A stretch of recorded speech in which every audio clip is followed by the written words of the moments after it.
Welcome to the Ultimate Music Teacher's Productivity and Profitability podcast. I'm your host, Glory St. Germain. Tune in to discover how you can unleash your teaching potential and turn your passion for music education into profit. Let's dive in.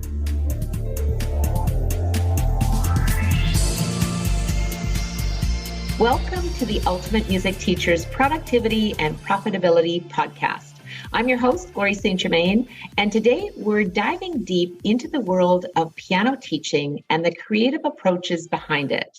With us today is the multi-talented Clinton Pratt, owner of a thriving multi-teacher piano studio in Cincinnati, Ohio, and RCM examiner, a notable figure in numerous boards and committees, and a sought-after presenter on topics that make all of us music educators nod our heads in recognition and curiosity.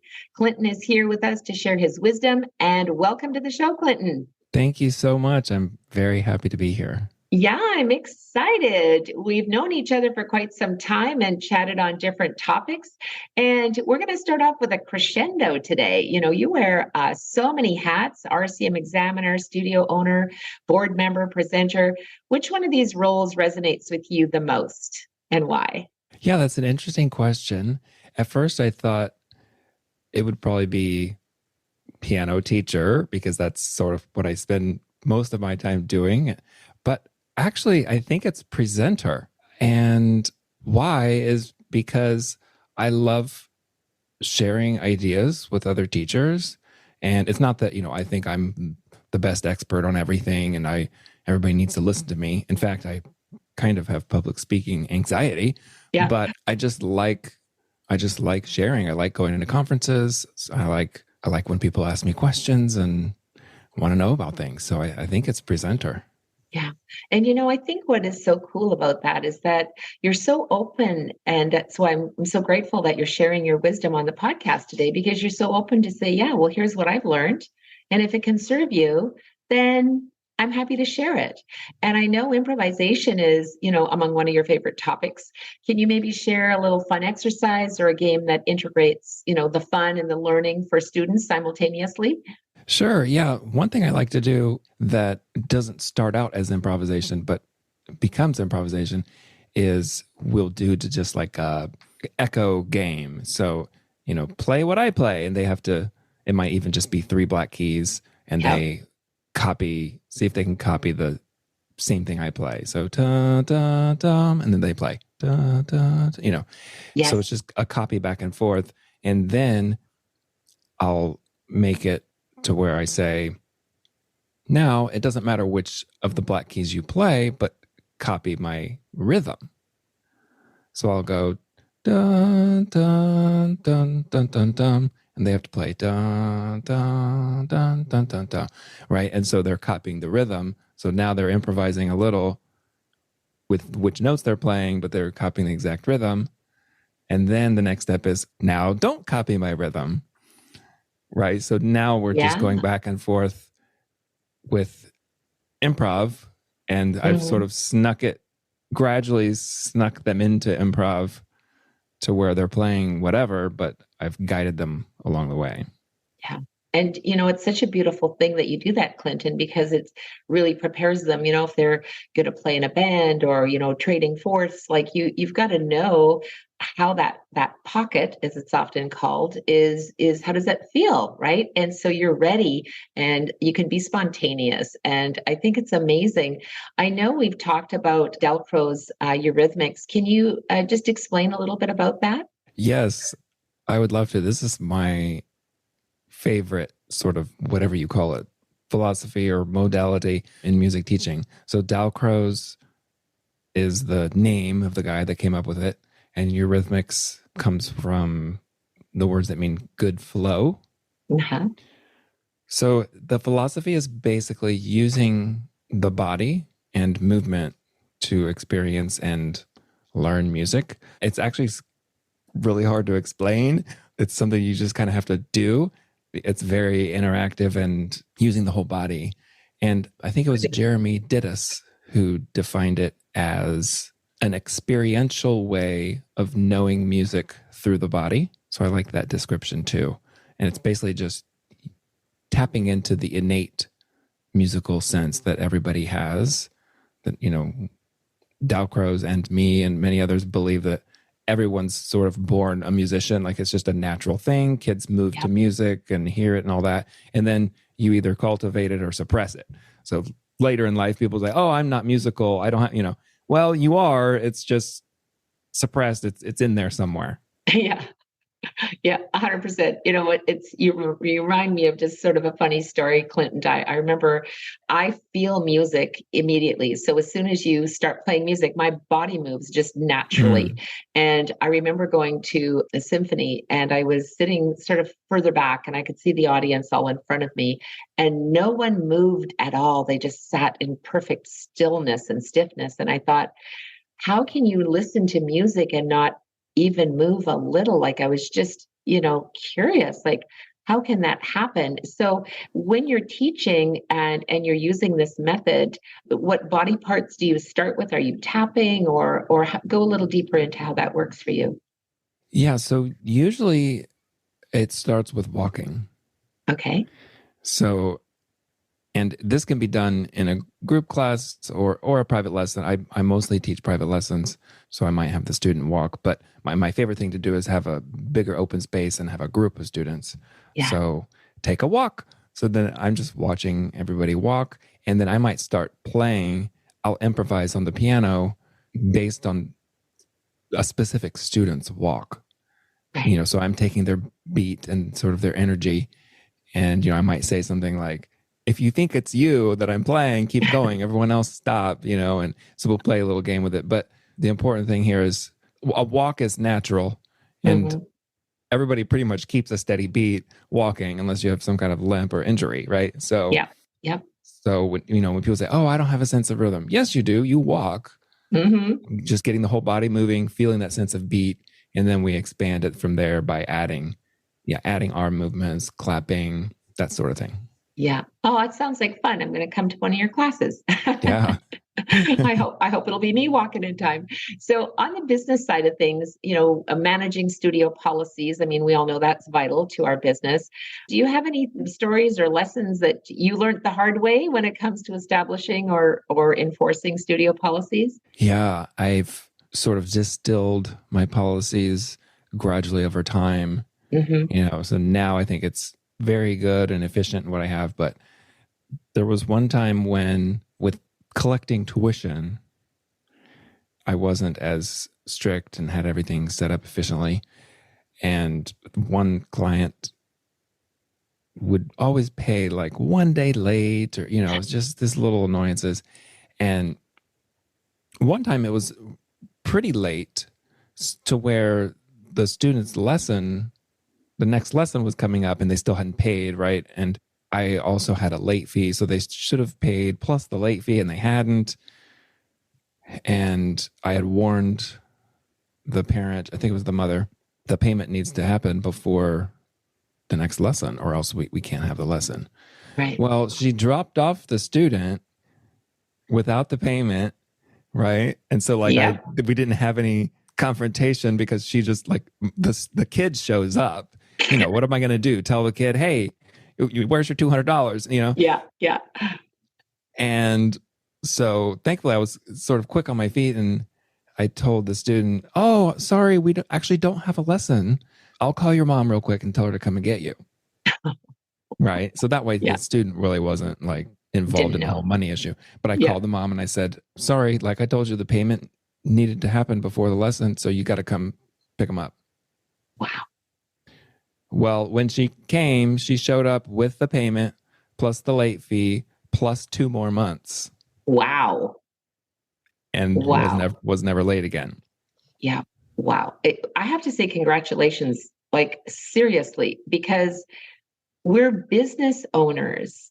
And what you did was run your business professionally and sticking to your policies. And so many go, oh, okay. And then they don't do it. So, and look at the result. I think that really elevates their respect for you as a teacher and also knows this is serious. This is a business. It's you can't just go into Safeway and get a bunch of groceries and say, I'll pay you later. It doesn't work that way, right? Right, exactly. And now I don't even do things that way with, I do auto pay. So no one really can be late anyway. It just automatically Right? comes out, and it's much better now. But still, yeah, I definitely learned from that. Yeah, for sure. I think the expectation of, also when we're teaching, that instant piano proficiency seems to be a growing trend. Everybody wants it now. How do you, in your lively and engaging way, manage these magician-like expectations from parents and students? Yeah, that's a good question. I just had somebody the other day, actually, it was an adult trial lesson. So I offer trial lessons where they come and, I talk about everything and we have a little sample. And one of the first questions was, so how long will it take me to learn the piano? Right. And we all know that's like a complicated answer, because I can Yeah. help you play something right now and Yeah. you'll play something, but also you could practice for 50 years and still not know everything. Yeah. Right. And so, yeah, the idea that people want to, be able to play instantly, or they sign up their kids and they want us to turn them into prodigies. Hmm. Yeah, it's sort of a balance. Now, one thing like the improv, so I do include that. That is sort of like an instant music, Yes. and it is satisfying. So I do a lot of that. Even in the trial lesson, they're playing something that's enjoyable and sounds like real music right away, and it is instant. Yeah. But then also we balance that with, technique, and let's learn how to read it too. And then you can compose things yourself. And so there's longer term goals as well. But I do kind of do instant gratification with Yeah. improv. Yeah.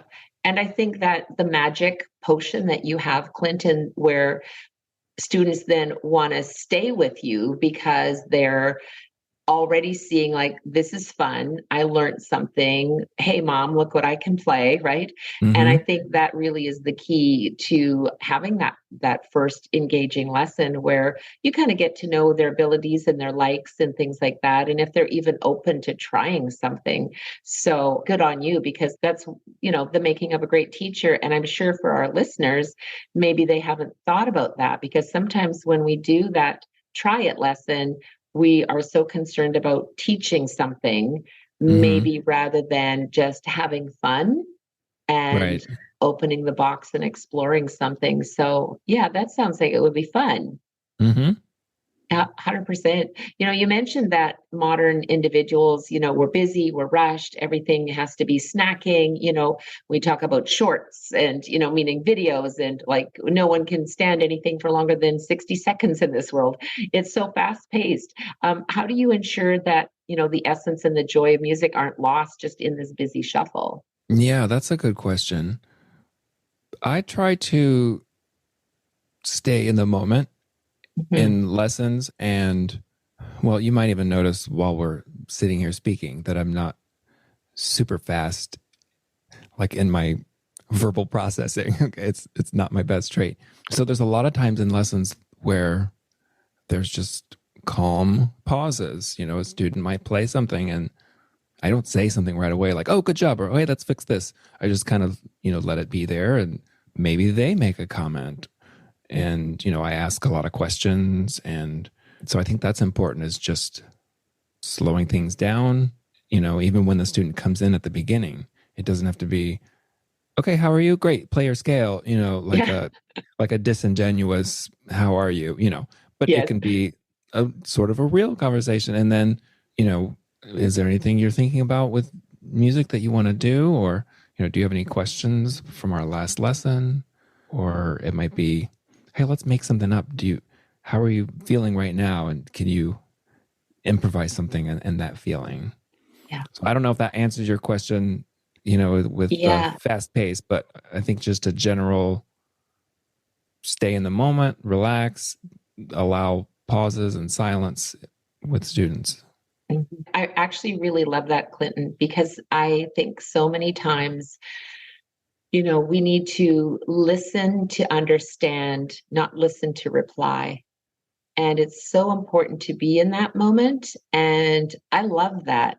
I think we don't take enough time. We're always here, but our mind is there, right? And we're thinking, oh, I have to do this is my to do. It's always like we've either put our thoughts ahead, like what do I need to do, or we put our thoughts behind it, oh, I should have done.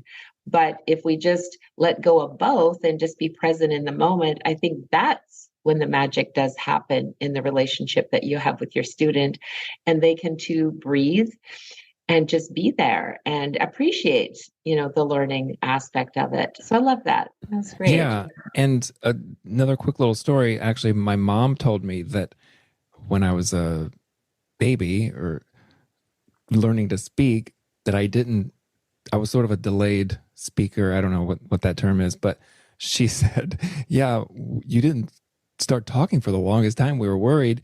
And then as soon as you did start talking, it was complete sentences. So like you needed to like figure it all out and take it all in. And then now you can speak. And I'm still a little bit like that. I mean, I can be quick, but sometimes I have to process a little bit after a question or something. Yeah. And then I can say it. And so I recognize that in students too. Sometimes they need a moment. Yeah. And so I don't jump right in. If I ask a question, I don't answer it for them right after. I let it be there for a while. Mm-hmm. That's really good advice, to teachers too, because sometimes we just need to give them a minute to process that before they reply. So some of the other things we talked about was, teacher workshops on performance anxiety. And I know that that's among your specialties. Can you share maybe something from one of these workshops that can maybe help our listeners just realize that this is maybe something that they could use in their teaching studios? Yeah. One thing that I like to do with performance anxiety is make it worse on purpose. Or what I mean is like adversity training, right? So if you're trying to play a piece memorized all the way through fluently, and you feel nervous about it, do things that make it even more anxiety. So like in a workshop, I had a volunteer come up, and then everyone in the audience, we purposely tried to distract them while they were playing, like make a noise, clap, scream, say your name. I think I even like snuck my hand in there and like played a couple notes on top of them, and like really distracting and off-putting. But, it was kind of funny and fun because we're here in this workshop. And then, the point of the activity is now that person, when they go play it for a concert or whatever, surely it's not going to be as horrendous as that, right? Like there might be a distraction, but that's nothing. I went through this whole thing where people were screaming and playing at my same piano and this whole thing. I think that's hilarious. And, it's so, I'm actually going to use that. So thanks for that tip. I think that's hilarious because okay, so you're ready to play. Okay, so shh, everybody be quiet. We're just going to, but in the real world, it doesn't always work that way. And, talk about a funny story. So my daughter was performing at a university audition. She was just about 11 years old. And it was an audition to perform with the symphony on, this sonata that she was been working on. So my husband took her because I couldn't. And of course, he's the dad and he brings with him like a can of Coke, right? And he's sitting right near the front. And she walks up to the stage. She's just little, takes her little bow and sits down at the piano, and all the adjudicators are there for this audition. And just as she raises her hand about to, hit that first, big chord is how this piece started out, you hear, and he opens his can of Coke, and she just kind of looked at him without saying a word. And it was that dad, kind of thing, which we laughed about later and, went on to play it. But it was just funny. And, she got the audition and everything else. And I guess, it's something that it does happen, right? Somebody just coughs or something and it kind of throws you off. So I think that's hilarious. So yeah, just way to screw up that anxiety. And I think didn't it just make them laugh though, Clinton? Like, weren't they just having fun after that? Exactly. Yeah, no more anxiety. It's just life. So let it Mm-hmm. go. Right. That's hilarious. So with the use of all this multimedia in music education is obviously on the rise. Do you have any unconventional tools or apps that you've come across that you'd recommend to fellow teachers? One thing I really like is graphic visualizers. So there's two that I can think of, GeForce and Eon or Aeon. It's Aeon. And I Mhm. think they're both from the same company, Sound Spectrum. But basically, a graphic visualizer is there'll be some kind of shapes and colors and abstract graphics moving on the screen, but it reacts to audio. Cool. So it'll move and gyrate and while you're talking, or obviously with music too. And it's really fun because usually you can choose the colors and shapes and things. There's all kinds of settings to play around with, so it's fun to look at. Yeah. But then since it reacts to the sound, then with your students, you can have them play something while they watch the graphics. Yeah. And it's like a visual way for them to see what's happening. Mhm. Even like dynamics, they can see if they're playing loud and quiet because it's going to show it on visually, right? And so Yeah. you don't have to say, well, I wish you would use more dynamics. You can just say, look at the screen. Can you make it big and can you make it small? And then they have to, so they really have to try to manipulate it. And it's really fun. Yeah, that does sound like fun. I'm going to try that out. Yeah, I think that, and the more creative we can be with our teaching, the more interest it creates in helping our students stay in the class. You shared a little bit about this, and as an expert in Dalcroze Eurhythmics, what's maybe an unexpected song or piece of music that you've used in a class, and what was the reaction? Yeah. Well, one of the great things about the Eurythmics philosophy is that you can use any kind of music, and it's really a fun way to bring in music from all over the world in different time periods, because not only could you play something on the piano, but you could use recorded music and then have some kind of movement activity. One piece that was really special that I still use is an a cappella choral piece called Io Piango by Morten Lauridsen. And I think it just means the pain, but it's really intense and dramatic and has all this dissonance, and it has this big climax. And, I'm saying it's unexpected because I use it for piano students, but it's not piano, right? It's just Yeah. vocal.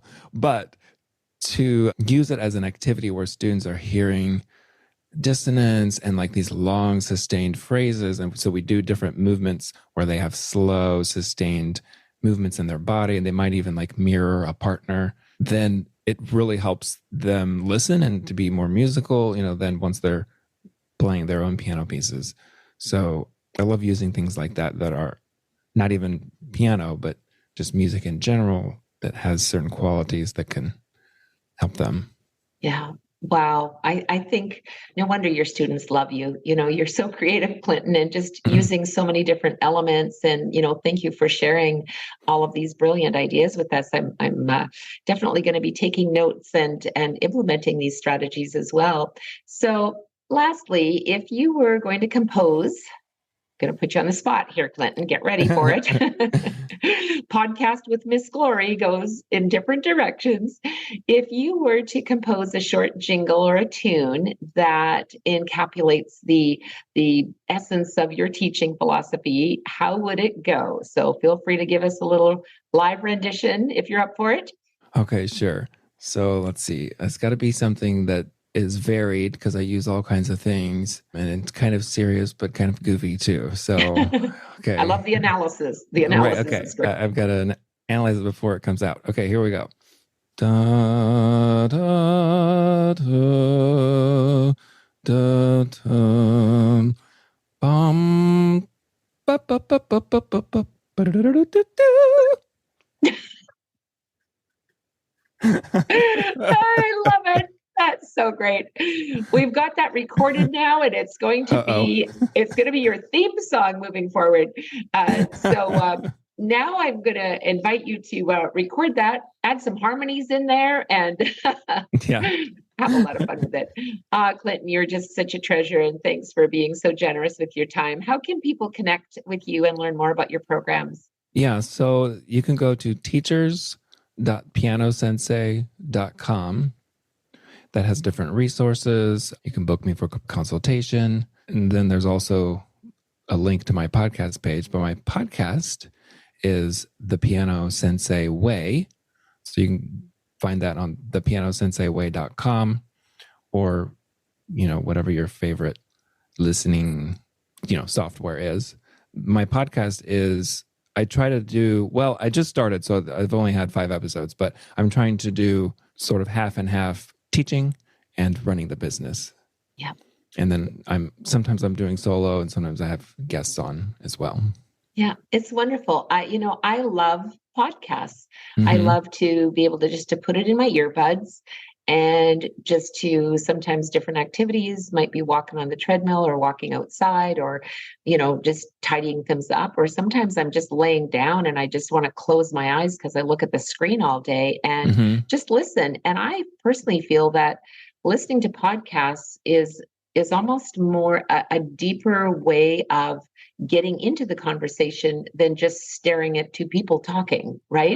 So I love it. And congratulations on your podcast as well, Clinton. That's wonderful. I know it's going to be really valuable to teachers as well. So there you have it. Thank you so much again, Clinton, and all of our educators and music enthusiasts. Another insightful and harmonious episode of the Ultimate Music Teachers podcast. Remember to always find the fun in your musical journey and let those notes lead to enriching lives through music. So stay tuned for more incredible episodes of the Ultimate Music Teachers Productivity and Profitability podcast. If you like this episode, be sure to subscribe, comment, share, and join our Ultimate Music Teachers community. Until next time, keep the music playing. Thanks, Clinton. Thank you. Thanks for listening to the Ultimate Music Teachers Productivity and Profitability podcast. Together, we can transform lives through the power of music education. I invite you to explore what's possible for your musical journey inside our UMT community. Simply join our Ultimate Music Teachers private Facebook group where we network, answer questions, host live events, and connect on a deeper level. Here's to your ultimate music teaching success with productivity and profitability. Till next time, teach with passion.